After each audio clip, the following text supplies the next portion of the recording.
Weißt du, wie morsch der Scheiß hier ist? Bildschirm rechts. Passt. Mit einem 8-Tonner über die vielleicht schlimmsten Brücken Südamerikas. Durch Sümpfe voller Raubtiere.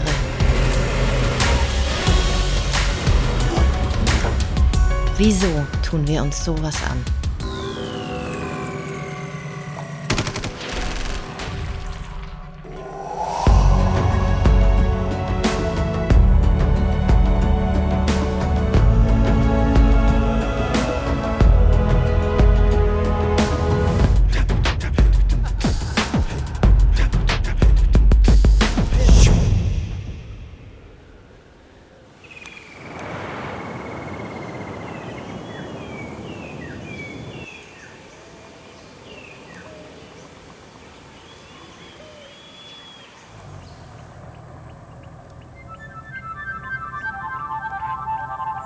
Ganz einfach, weil das hier das Paradies ist.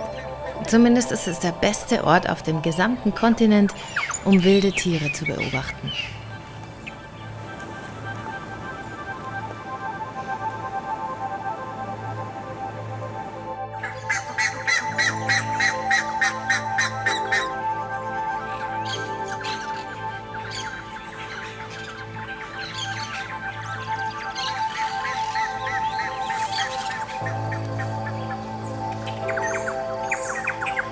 Es gibt allein über 650 Vogelarten, mehr als in ganz Europa.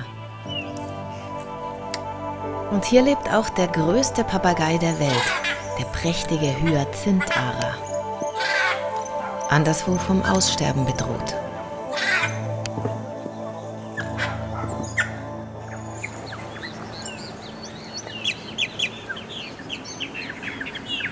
Aber mit einem muss man hier klarkommen. Die Sümpfe sind mitunter ganz schön gruselig.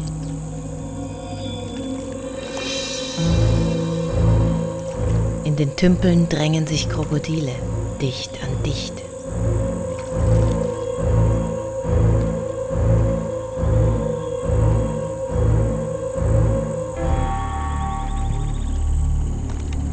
Kaimane ist so weit das Auge reicht. 35 Millionen Kaimane. Es ist so dicht gedrängt jetzt hier, dass die schon übereinander laufen und sich quasi stapeln.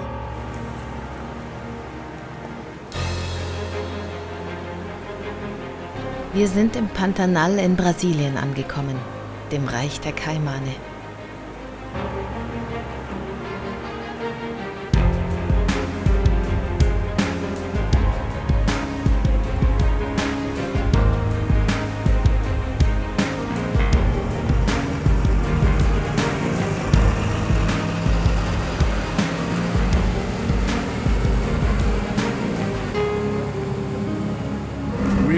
Pantanal. Eins unserer Top-Ziele. Ein riesiges Feuchtgebiet, größer als England. Und jetzt ist gerade Trockenzeit, also können wir reinfahren auf der Transpantanaira. Das ist eine aufgeschüttete Straße. Guck mal, da auf Emils Seite sind wieder ganz, ganz viele da drüben.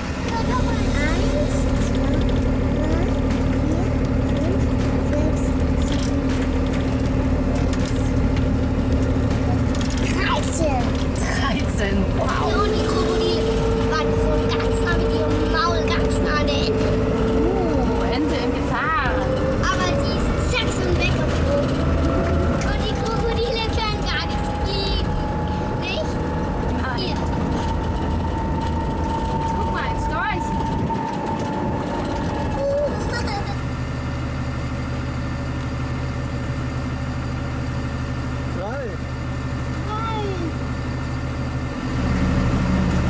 Und wie das so ist, wenn man ins Feuchtgebiet fahren will, man braucht ziemlich viele Brücken, 127 um genau zu sein. Und viele sind ziemlich gut in Schuss, aber einige sind, würde ich sagen, recht abenteuerlich.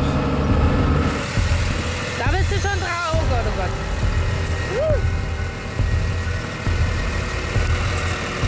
Bis dahin muss ich auf dem Mittelbrett fahren.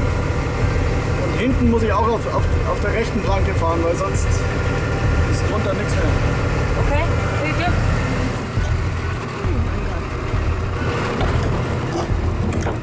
Oh Gott. Oh Gott.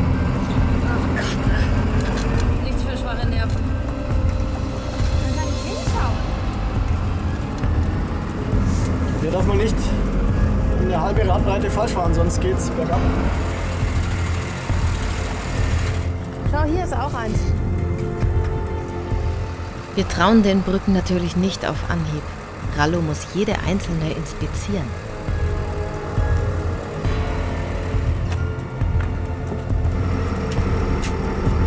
Fehlt ein Stück. Egal. Ich konnte keine Schwachstellen erkennen. Und ich kann keine Stellen erkennen. Da vorne hat man leider keine andere Wahl, da muss man auf das linke Brett fahren oder man lässt es, weil sonst verlässt man mit dem rechten die Tragbalkenspur.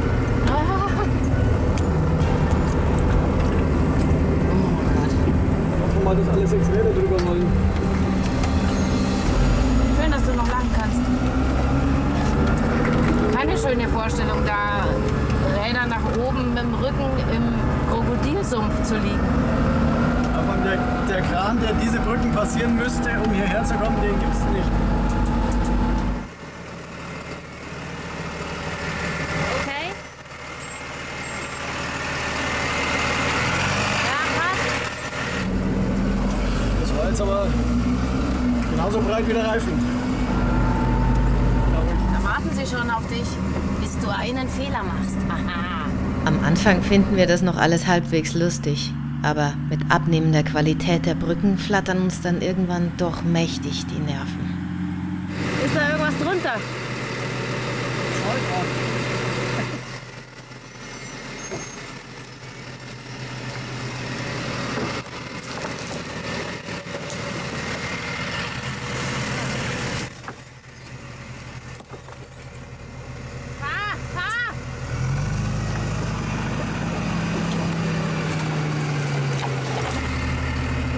Sei froh, dass du das nicht von Nahen sehen musst. Das hat sich durchgebogen wie aus Pappe. Ja, ein schweres Auto. Wow, das schaut aber wild aus. Ups.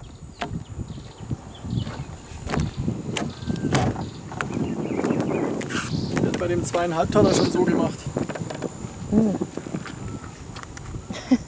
Oh mein Gott.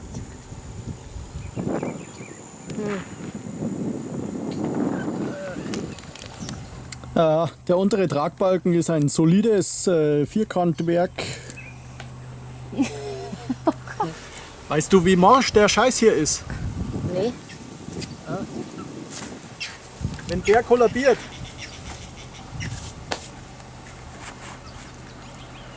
dann trägt die Achse hier auf 12 Metern nix.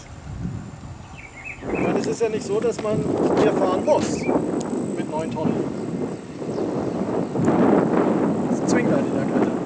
Ja, die Brücke haben es seitlich schon abgespannt mit dem Seil, dass sie nicht so nach links ausweicht, weil sie da schon einen Schlag drin hat und anscheinend ist der Boden auf der Seite weich.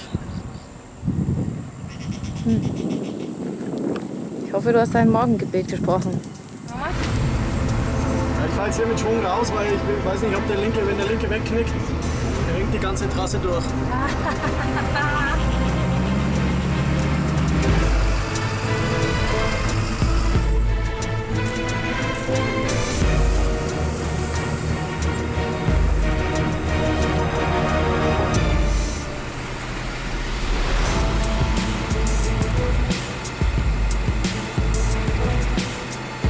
Bleib nicht so lang drauf stehen.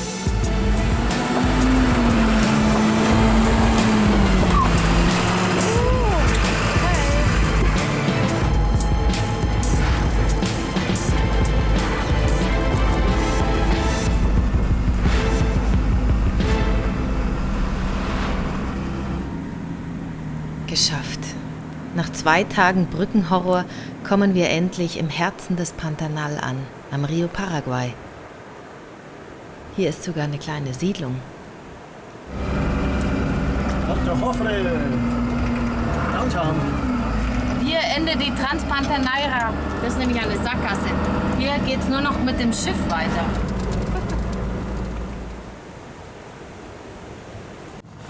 Die fressen ein dermaßen das Fleisch vom Haken hier. Jungs, aufpassen hier, ja? Wer ins Wasser fliegt, wird gefressen. Von wem? Rat mal. Anjas. Ich glaube schon. Ich will nicht sagen, wenn noch was dran ist. Gone. Was? Ja. Jetzt hier noch eine halbe Minute. Ja. Ich möchte hier nicht schwimmen gehen. Was? Ja, bin raus. Ist mir raus. Da ist einer dran. Ich fass es nicht endlich. Ja. Bravo, bravo, bravo. Juhu. Juhu. Ein Fisch. Aber ziehen hoch. Ja, ein echter Piranha. Wo ist er? Schon wieder einer? Da ist schon wieder einer dran, Tino. Papi, es hängt einer dran. Guck. Cool, den hast du geangelt. Papi, ich habe einen geangelt. Tino, du hast die Daumen gedrückt und schon hat es funktioniert. Kann ich ihn mal in die Hand nehmen? Ah, der hat ein riesen Gebiss. Schau mal, was der für Zähne hat. Ein riesen Gebiss. Warte.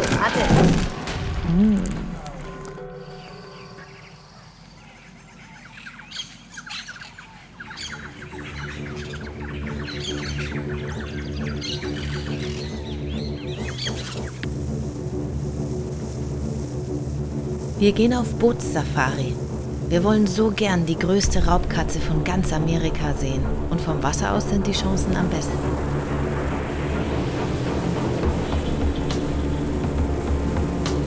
Kapibaras. Sie sind ganz schön groß, Tino, oder? Ja. Guck mal, da ist ein kleines Baby. Das sind die größten Nagetiere der Welt. Bis zu 70 Kilo schwer können die werden. Wo ist der Jaguar?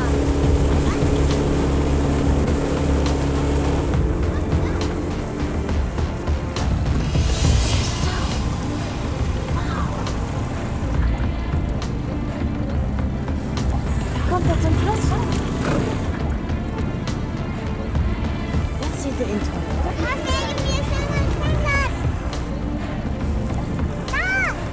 Endlich sehen wir ihn mit eigenen Augen. Den Jaguar.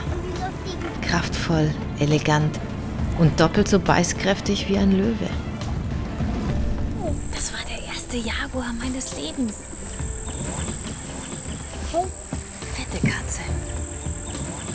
Hast du den Jaguar gesehen? Ja. Der erste, aber nicht der letzte.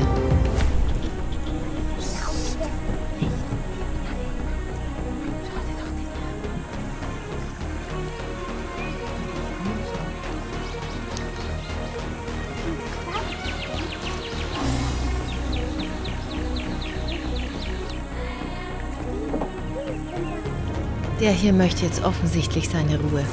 Aber kein Problem. Fahren wir halt zum nächsten.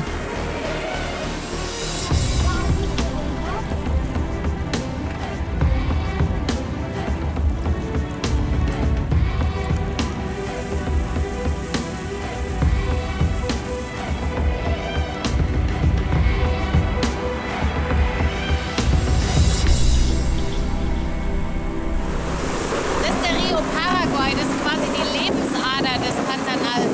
Er hat ganz geringes Gefälle, auf Hunderten von Kilometern nur 30 Meter Gefälle. Und in der Regenzeit hat er so viel Wasser, dass er eben dieses ganze riesige Gebiet meterhoch überschwemmt.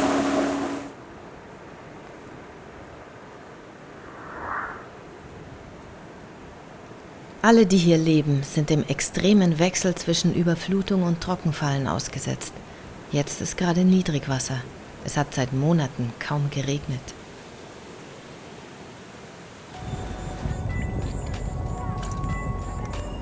Es ist schon ziemlich lange Trockenzeit hier und die Fische fangen langsam an, in den verbleibenden Tümpeln nach Luft zu schnappen. Wir haben die Vögel jetzt jede Menge Beute.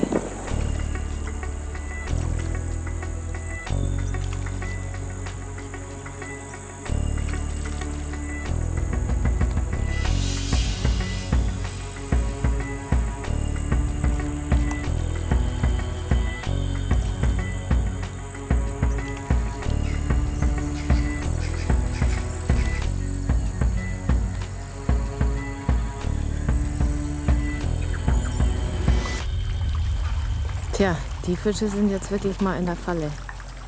Aus dem Teich gibt es kein Entrinnen.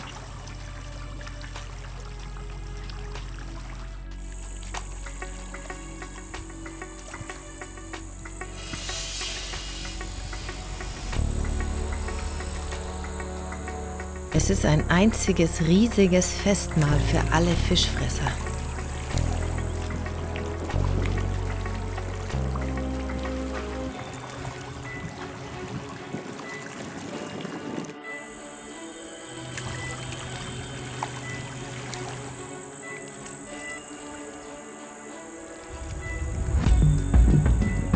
Der Riesenstorch Jaribu sucht aber nach einem anderen Happen.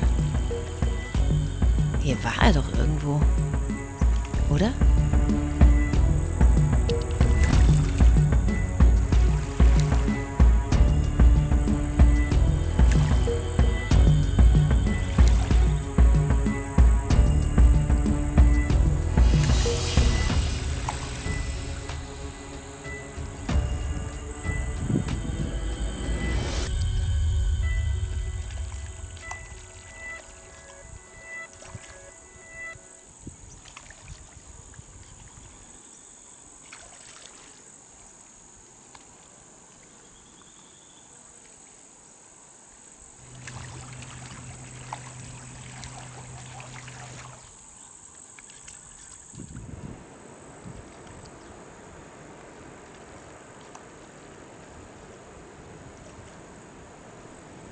Manche Schlangen brauchen sich aber vor niemanden zu fürchten. Ganz im Gegenteil. Die schwerste Schlange der Welt lebt hier, die gelbe Anaconda. Diese hier hat ein ganzes Capybara-Intus.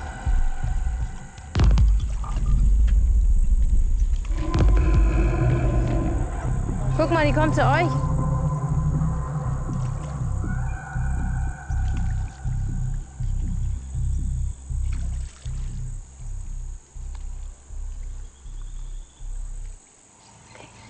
Also die Möglichkeiten, wilde Tiere zu sehen, ist hier im Pantanal natürlich hervorragend. Man muss zwar das Glück haben, die Anaconda zu finden, aber wenn man sie dann hat, dann kann man auch 2 Meter daneben stehen, wenn sie gerade was gefressen hat.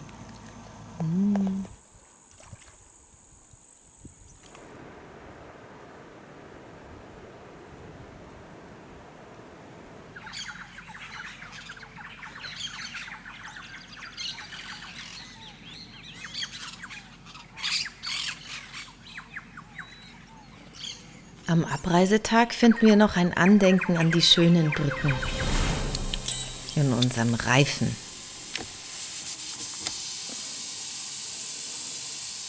Vorhin schon den ersten Nagel raus, jetzt haben wir noch eine Schraube drin. Schauen wir, ob wir die Schraube hier rauskriegen.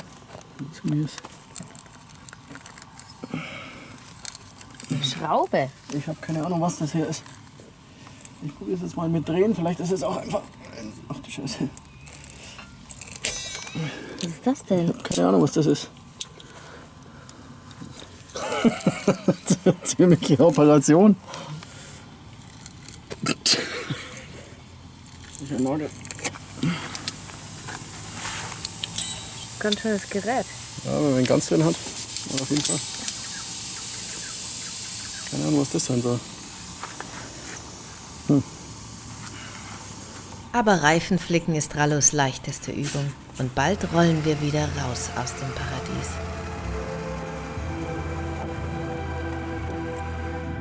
Und weil die Transpantaneira eine Sackgasse ist, fahren wir nochmal über die 127 Brücken. Aber wie es eben so ist, beim zweiten Mal tut's schon nicht mehr so weh.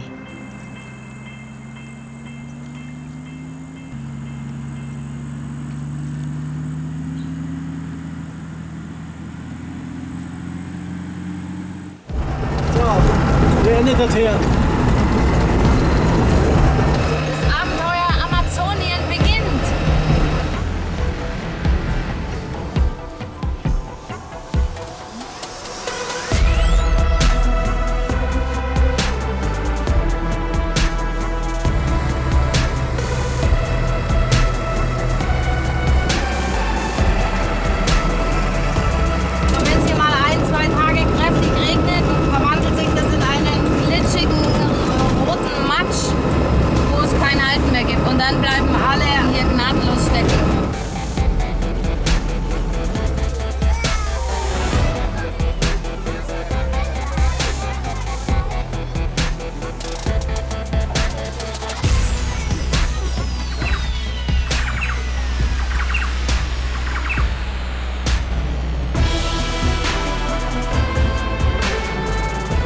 wollte hier gerade einen Platz suchen zum Campen, aber zumindest wären wir hier mal nicht alleine.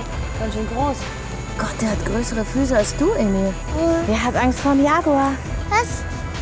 Was sagst du? Bleib mal hier. Ja, ich muss mal vorsichtig sein. Schon ein komisches Gefühl.